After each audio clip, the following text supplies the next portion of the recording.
ইরানের লক্ষ্যবস্তুতে মার্কিন হামলা অব্যাহত, যুদ্ধ দীর্ঘায়িত হবার ইঙ্গিত ট্রাম্পের। খাবেরি হত্যার প্রতিশোধ নিতে ইসরায়েলে এবার হিজবুল্লাহর হামলা।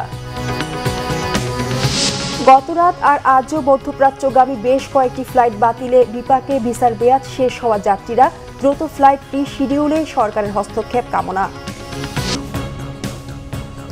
দেখছিলেন ক্রাউন সিমেন্ট সংবাদ শিরোনাম। লক্ষ্য অর্জন না হওয়া পর্যন্ত ইরানে হামলা অব্যাহত রাখার ঘোষণা দিয়েছেন মার্কিন প্রেসিডেন্ট ডোনাল্ড ট্রাম্প। এমনকি দীর্ঘ 1 মাস যুদ্ধ স্থায়ী করার হুমকিও দিয়েছেন তিনি। সব হিসেব কষে রবিবার ডেইলি মেইলকে সাক্ষাৎকারে ট্রাম্প লক্ষ্য অর্জনে এই 1 মাসের সময় বেঁধে দেন। বেশ কয়েকজন মার্কিন সেনা নিহত হওয়ার ঘটনায় ইরান জুড়ে অন্তত 1000 লক্ষ্যবস্তুতে হামলা চালিয়েছে ওয়াশিংটন। আরেক দফা হামলা বাড়িয়েছে ইসরায়েল। হামলায় নিহত সংখ্যা ছাড়িয়েছে 200। এর মধ্যে 48 জনই উচ্চ পর্যায়ের নেতা।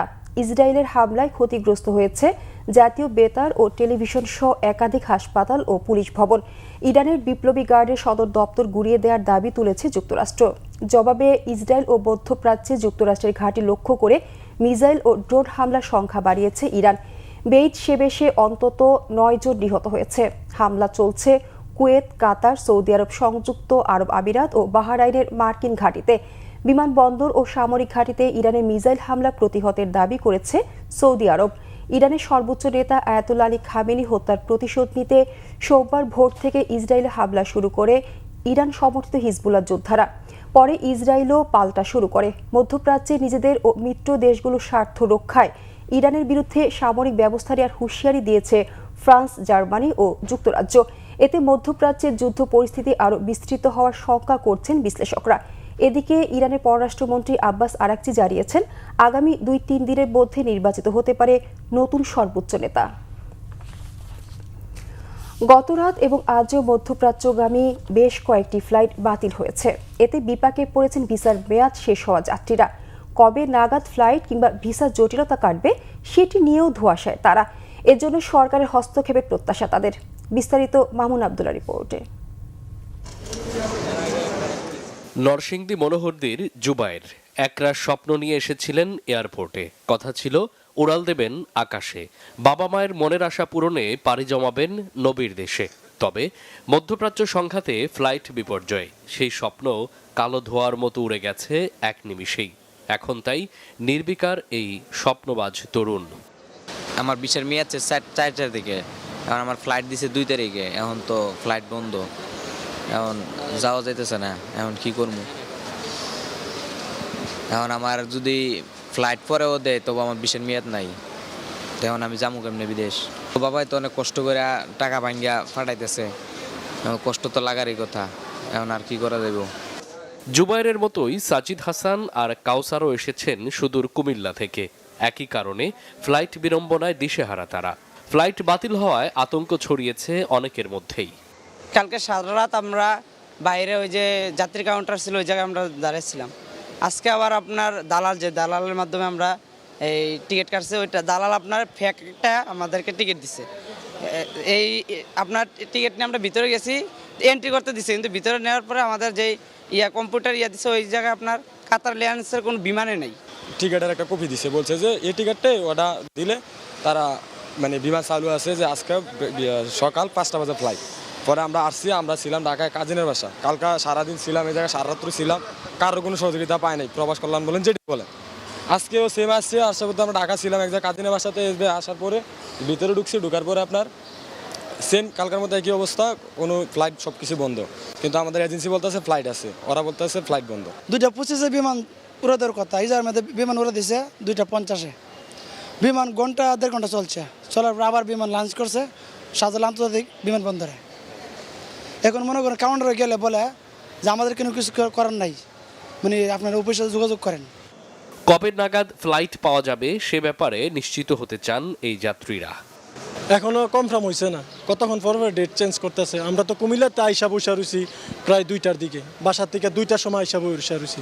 তো আমি কনফিউজ যে ফ্লাইট আমার বাতিল হলো কিনা, তো সেজন্য আমি এই বোর্ডে চেক করতেছি বারবারে। মধ্যপ্রাচ্য সংঘাতের কারণে সোমবারও ঢাকা থেকে দোহা, কুয়েত, শারজা ও দুবাইগামী বেশ কয়েকটি ফ্লাইট বাতিল হয়। মামুন আব্দুল্লাহ, বাংলা ভিশন, ঢাকা।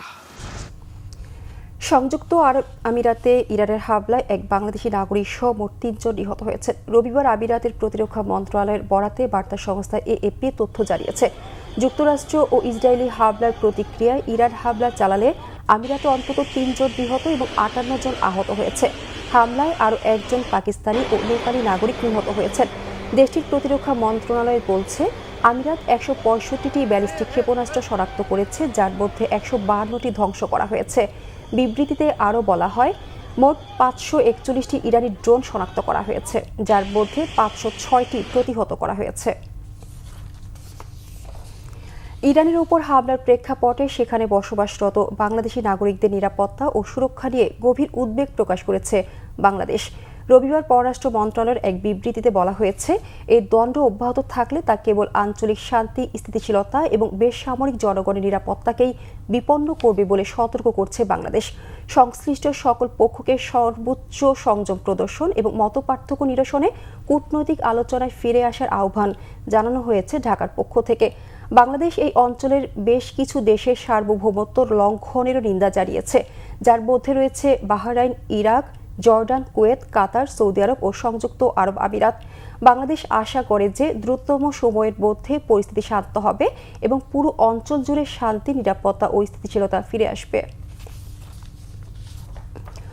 গোপালগঞ্জের টুঙ্গিপাড়ায় প্রভাবশালীদের গরুর ফার্ম আর বসতবাড়ির আবর্জনায় প্রতিনিয়ত দূষিত হচ্ছে গিমারডাঙ্গা উত্তরপাড়ার খাল। এতে চর্মসহ বিভিন্ন রোগে আক্রান্ত হচ্ছেন স্থানীয়রা। বাসিন্দারা জানান, কয়েক মাস আগে সাবেক উপজেলা নির্বাহী কর্মকর্তার কাছে লিখিত অভিযোগ দিলেও অজ্ঞাত কারণে কোনো ব্যবস্থা নেয়নি প্রশাসন। টুঙ্গিপাড়া থেকে হাবিবুল্লাহ খান হাবিবের তথ্য ছবিতে নাজমুল নিশানের ডেস্ক রিপোর্ট। এই দৃশ্য টুঙ্গিপাড়ার গিমাডাঙ্গা উত্তরপাড়া খালের। একসময় স্বচ্ছ পানির দেখা মিললেও বর্তমানে প্রভাবশালীদের গরু খামারের বর্জ্যসহ বসতবাড়ির নানা আবর্জনায় দূষিত হয়ে উঠেছে খালটি। গ্রামটিতে বসবাস করেন অন্তত 20,000 মানুষ, যাদের অনেকেই অজু, গোসল সহ দৈনন্দিন কাজে ব্যবহার করে থাকেন এ খালের পানি। এতে চর্মসহ নানা রোগ দেখা দিয়েছে তাদের শরীরে। রোজা রমজানের দিন আমাদের ওযু করতে সমস্যা হচ্ছে, বিভিন্ন চুলকানো হচ্ছে, আমাদের যে মহল্লাবাসীদের মেলা চুলকনি খাজনি হচ্ছে। ডাস্টবিনের ময়লা আসে, বাথরুমের ময়লা আসে, গরুর খামারে যারা করতেছে তাদের ময়লা আসে। গরুর খামারে যত পাইপ সব খালে দেওয়া, ময়লার পাইপ দেওয়া, দ্রুত এই খালে আমরা সংস্কার চাই। লিখিত অভিযোগ দিছি এবং অনেক মানুষের সিগনেচার নিয়ে সে উপজেলা পরিষদে জমা দিয়ে আসছিলাম, কিন্তু এর পরবর্তীতে কোনো পদক্ষেপ তারা নেয় নাই। ভোগান্তি কমাতে কার্যকরী ব্যবস্থা নেওয়ার আশ্বাস দিয়েছেন উপজেলা নির্বাহী কর্মকর্তা। জনসাধারণের ব্যবহৃত পানিতে এই ধরনের দূষিত বর্জ্য ফেলার কোনো সুযোগ নেই। আমি যেহেতু অবগত হয়েছি, আমরা খুব দ্রুতই মোবাইল কোর্টের মাধ্যমে সংশ্লিষ্ট বিষয় ব্যবস্থা গ্রহণ করব। খালটি দ্রুত সংস্কার করা গেলে আবারও স্বচ্ছ পানির দেখা মিলবে গ্রামটিতে, কমবে স্বাস্থ্য ঝুঁকি। তবে কবে নাগাদ খালের খনন কাজ শুরু হবে সেই অপেক্ষায় স্থানীয়রা। Bangla vision news desk. এই ছিল এখনকার মতো। পরের সংবাদ সকাল 11টায়। এছাড়া বাংলা ভিশন সংবাদ ও সংবাদ সংশ্লিষ্ট অনুষ্ঠান দেখতে ভিজিট করুন www.videos24.com ও facebook.com/bangladesh news। সাবস্ক্রাইব করুন youtube.com/bangladesh news। ধন্যবাদ সবাইকে।